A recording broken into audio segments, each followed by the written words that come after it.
এক নির্জন পাহাড়, একটি ছোট গুহা, আর সেই গুহার ভেতর এমন এক মুহূর্ত যেখান থেকে বদলে যেতে শুরু করে পুরো মানব ইতিহাস।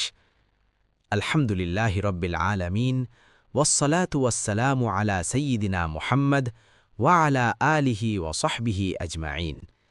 সমস্ত প্রশংসা একমাত্র আল্লাহ তাআলার জন্য, যিনি মানবজাতিকে অন্ধকার থেকে আলোতে বের করে আনার জন্য নবীদের প্রেরণ করেছেন। দরুদ ও সালাম বর্ষিত হোক আমাদের প্রিয় নবী, মানবতার মুক্তিদূত মুহাম্মদ সাল্লাল্লাহু আলাইহি ওয়াসাল্লামের ওপর। প্রিয় দর্শক, আপনাদের সবাইকে স্বাগত জানাচ্ছি দাওয়া মঞ্চ এর আর রাহিকুল মাকতুম সিরিজে, পর্ব ৩৬, হীরা গুহার অভ্যন্তরে। রাসূলুল্লাহ সাল্লাল্লাহু আলাইহি ওয়াসাল্লাম যখন ৪০-এ পদার্পণ করলেন, ওই সময়ে তার এতদিনের বিচার বিবেচনা, বুদ্ধিমত্তা ও চিন্তাভাবনা যা জনগণ এবং তার মধ্যে ব্যবধানের এক প্রাচীর সৃষ্টি করে চলেছিল, তা উন্মুক্ত হয়ে গেল এবং ক্রমান্বয়ে তিনি নির্জনতা প্রিয় হয়ে উঠতে থাকলেন। খাবার এবং পানি সঙ্গে নিয়ে মক্কা নগরী হতে ২ মাইল দূরত্বে অবস্থিত হীরা পর্বত গুহায় গিয়ে ধ্যানমগ্ন থাকতেন। এটা হচ্ছে ক্ষুদ্র আকার আয়তনের একটি গুহা। এর দৈর্ঘ্য হচ্ছে ৪ গজ ও প্রস্থ ২.৫ গজ। এর নিচের দিকটা তেমন গভীর ছিল না। একটি ছোট্ট পথের প্রান্তভাগে অবস্থিত পর্বতের উপরি অংশের একত্রে মিলেমিশে ঠিক এমন একটি আকার আকৃতি ধারণ করেছিল, যা শোভাযাত্রার পুরো ভাগে অবস্থিত আরোহী শূন্য সুসজ্জিত অশ্বের মতো দেখায়।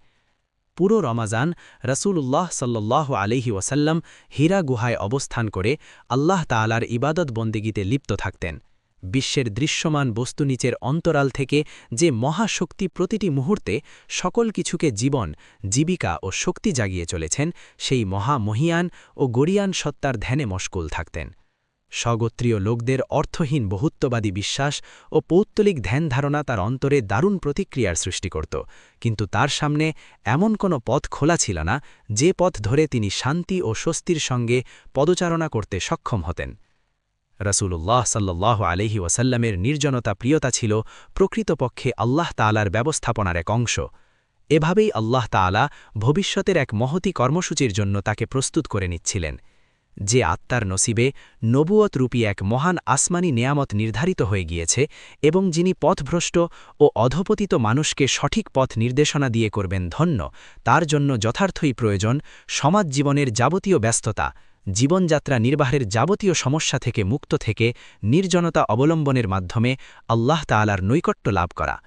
আল্লাহ তাআলা যখন মুহাম্মদকে বিশ্ব ব্যবস্থায় সবচাইতে মর্যাদাশীল ও দায়িত্বশীল আমানতদার মনোনীত করে তার কাঁধে দায়িত্বভার অর্পণের মাধ্যমে বিশ্ব মানবের জীবনবিধানের রূপরেখা পরিবর্তন এবং অর্থহীন আদর্শের জঞ্জাল সরিয়ে শাশ্বত আদর্শের আঙিকে ইতিহাসের পরিমার্জিত ধারা প্রবর্তন করতে চাইলেন, তখন নবুয়ত প্রদানের প্রাক্কালে তার জন্য ১ মাসব্যাপী নির্জনতা অবলম্বন করা অপরিহার্য করে দিলেন, যাতে তিনি গভীর ধ্যানসূত্র ধরে দিব্য জ্ঞান লাভের পথে অগ্রসর হতে সক্ষম হন। নির্জন হীরা গুহার সেই ধ্যানমগ্ন অবস্থায় তিনি বিশ্বের আধ্যাত্মিক জগতে পরিভ্রমণ করতেন এবং সকল অস্তিত্বের অন্তরালে লুকায়িত অদৃশ্য রহস্য সম্পর্কে চিন্তাভাবনা করতেন ও গবেষণা করতেন, যাতে আল্লাহ তাআলার পক্ষ থেকে নির্দেশ আসা মাত্রই তিনি বাস্তবায়নের ব্যাপারে ব্রতী হতে পারেন। প্রিয় দর্শক, আজকের এই পর্বে আমরা দেখলাম কিভাবে হীরা গুহা নবী সাল্লাল্লাহু আলাইহি ওয়াসাল্লামের জীবনে এক প্রস্তুতির ময়দান হয়ে উঠেছিল। পরবর্তী পর্বে ইনশাআল্লাহ আমরা দেখব সেই ঐতিহাসিক মুহূর্ত যখন জিবরিল আলাইহিসসালাম আগমন করেন এবং প্রথম ওহী নাজিল হয়। এই গুরুত্বপূর্ণ সিরিজটি মিস না করতে এখনই দাওয়া মঞ্চ চ্যানেলটি সাবস্ক্রাইব করুন, ভিডিওটি লাইক ও শেয়ার করুন, কমেন্টে লিখুন আপনার অনুভূতি। ওয়া আখিরু দাওয়ানা আনিল হামদুলিল্লাহি রাব্বিল আলামিন। পুরো মানব ইতিহাস। আলহামদুলিল্লাহি রাব্বিল আলামিন, ওয়াসসালাতু ওয়াসসালামু আলা সাইয়্যিদিনা মুহাম্মদ ওয়া আলা আলিহি ওয়া সাহবিহি আজমাইন। সমস্ত প্রশংসা একমাত্র আল্লাহ তাআলার জন্য, যিনি মানবজাতিকে অন্ধকার থেকে আলোতে বের করে আনার জন্য নবীদের প্রেরণ করেছেন। দরুদ ও সালাম বর্ষিত হোক আমাদের প্রিয় নবী, মানবতার মুক্তিদূত মুহাম্মদ সাল্লাল্লাহু আলাইহি ওয়াসাল্লামের ওপর। প্রিয় দর্শক, আপনাদের সবাইকে স্বাগত জানাচ্ছি দাওয়া মঞ্চ এর আর রাহিকুল মাকতুম সিরিজে, পর্ব ৩৬, হীরা গুহার অভ্যন্তরে। রাসূলুল্লাহ সাল্লাল্লাহু আলাইহি ওয়াসাল্লাম যখন ৪০-এ পদার্পণ করলেন, ওই সময়ে তার এতদিনের বিচার বিবেচনা, বুদ্ধিমত্তা ও চিন্তাভাবনা যা জনগণ এবং তার মধ্যে ব্যবধানের এক প্রাচীর সৃষ্টি করে চলেছিল তা উন্মুক্ত হয়ে গেল এবং ক্রমান্বয়ে তিনি নির্জনতা প্রিয় হয়ে উঠতে থাকলেন। খাবার এবং পানি সঙ্গে নিয়ে মক্কা নগরী হতে 2 মাইল দূরত্বে অবস্থিত হীরা পর্বত গুহায় গিয়ে ধ্যানমগ্ন থাকতেন। এটা হচ্ছে ক্ষুদ্র আকার আয়তনের একটি গুহা। এর দৈর্ঘ্য হচ্ছে 4 গজ ও প্রস্থ 2.25 গজ। এর নিচের দিকটা তেমন গভীর ছিল না। একটি ছোট্ট পথের প্রান্তভাগে অবস্থিত পর্বতের উপরি অংশের একত্রে মিলেমিশে ঠিক এমন একটি আকার আকৃতি ধারণ করেছিল যা শোভাযাত্রার পুরো ভাগে অবস্থিত আরোহী শূন্য সুসজ্জিত অশ্বের মতো দেখায়। পুরো রমাজান রাসূলুল্লাহ সাল্লাল্লাহু আলাইহি ওয়াসাল্লাম হীরা গুহায় অবস্থান করে আল্লাহ তাআলার ইবাদত বন্দেগীতে লিপ্ত থাকতেন। বিশ্বের দৃশ্যমান বস্তু নিচের অন্তরাল থেকে যে মহাশক্তি প্রতিটি মুহূর্তে সকল কিছুকে জীবন, জীবিকা ও শক্তি জাগিয়ে চলেছেন, সেই মহামহিয়ান ও গরিয়ান সত্তার ধ্যানে মশগুল থাকতেন। স্বগোত্রীয় লোকদের অর্থহীন বহুত্ববাদী বিশ্বাস ও পৌত্তলিক ধ্যান ধারণা তার অন্তরে দারুণ প্রতিক্রিয়ার সৃষ্টি করত, কিন্তু তার সামনে এমন কোনো পথ খোলা ছিল না যে পথ ধরে তিনি শান্তি ও স্বস্তির সঙ্গে পদচারণা করতে সক্ষম হতেন।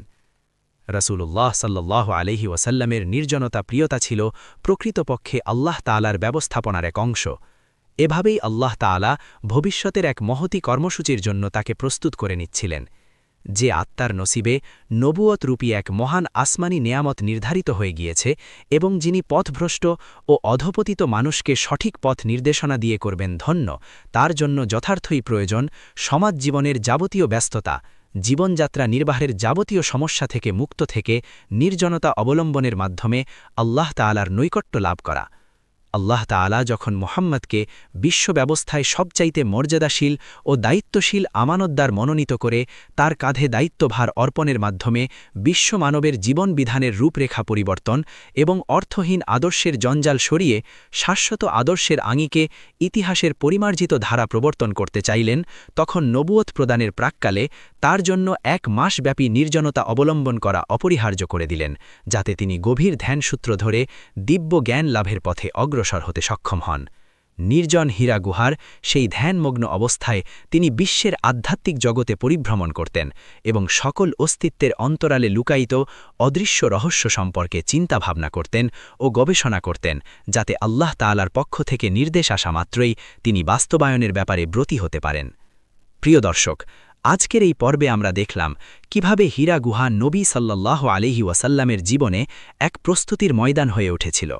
পরবর্তী পর্বে ইনশাআল্লাহ আমরা দেখব সেই ঐতিহাসিক মুহূর্ত যখন জিবরিল আলাইহিসসালাম আগমন করেন এবং প্রথম ওহী নাজিল হয়। এই গুরুত্বপূর্ণ সিরিজটি মিস না করতে এখনই দাওয়া মঞ্চ চ্যানেলটি সাবস্ক্রাইব করুন, ভিডিওটি লাইক ও শেয়ার করুন, কমেন্টে লিখুন আপনার অনুভূতি। ওয়া আখিরু দাওয়ানা আনিল হামদুলিল্লাহি রাব্বিল আলামিন।